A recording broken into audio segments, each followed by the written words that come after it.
ভুল বোঝাবুঝি নিরসনে অন্তর্বর্তী সরকারের সঙ্গে দ্রুত রাজনৈতিক দলের সংলাপ চায় বিএনপি।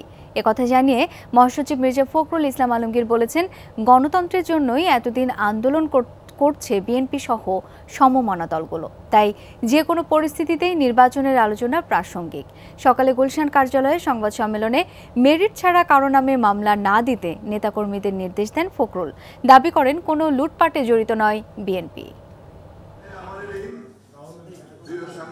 সমসাময়িক রাজনীতির নানা ইস্যুতে সাংবাদিকদের মুখোমুখি হন বিএনপি মহাসচিব মির্জা ফখরুল ইসলাম আলমগীর। অন্তর্বর্তী সরকারের মেয়াদ 1 মাস না পেরোতেই কেন নির্বাচনের দাবি করছে বিএনপি, সে প্রশ্নের জবাব দেন তিনি। আমাদের লড়াইটা পুরোপুরিভাবে হচ্ছে একটা গণতন্ত্রকে পুনঃপ্রতিষ্ঠার জন্য, রেস্টোরেশন অফ ডেমোক্রেসি। সেটার জন্য তো আমরা নির্বাচনের কথা বলবো, এটা তো আমাদের রাইট। প্রাণ পটেটো ক্র্যাকারের স্পেশাল মশলা এমনই যে লোভ সামলে রাখা যায় না। প্রাণ পটেটো ক্র্যাকার। আমরা তো নির্বাচনের জন্যই এতদিন ধরে সংগ্রাম করেছি, লড়াই করেছি। ওই আন্দোলনকে, ওই বিষয়কে বাদ দিয়ে তো অন্য কোনো রাজনৈতিক চিন্তা এই মুহূর্তে করবো না। নতুন সরকারকে সব ধরনের সহযোগিতার আশ্বাস দিলেও বারবারই যৌক্তিক সময়ের মধ্যে ভোটের কথা বলছে দলটি। সাংবাদিকরা জানতে চান, যৌক্তিক সময় বলতে কি বোঝাতে চাচ্ছে বিএনপি।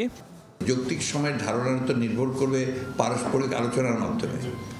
আমরা কি চাই, ওনারা কি চান, জনগণ কি চায়, একটা আলোচনা হতে হবে। তো বর্তমান সরকারের সঙ্গে আপনার রাজনৈতিক দলগুলোর অতি দ্রুত আলোচনা প্রয়োজন।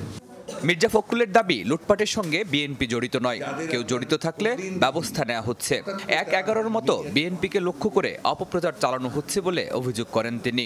সারবস্তু না থাকলে মামলা না দিতে নেতাকর্মীদের প্রতি আহ্বান জানান বিএনপি মহাসচিব। প্রাথমিক যে তদন্ত সেটা করা দরকার, তা না হলে একটু ব্যক্তিগত সূত্র থাকলেও তার নাম দিয়ে দেওয়া হচ্ছে। দেখা যাচ্ছে সেই কথায় আপনার খাগড়াছড়িতে কোনো ঘটনা ঘটেছে, সেটার মামলা দিয়ে দিচ্ছে আপনার গোটা দেশের নেতাদেরকে কেন্দ্র করে। এটা একটা বিরূপ ঘটনা ঘটছে। আমি মনে করি যে এটা আপনার একেবারেই বন্ধ হওয়া দরকার। মির্জা ফখরুল বলেন, বিএনপির বিরুদ্ধে অপপ্রচার করতে গিয়ে রাজনৈতিক ঘটনাকে সাম্প্রদায়িক ইস্যু বানানোর চেষ্টা করছে অনেকে।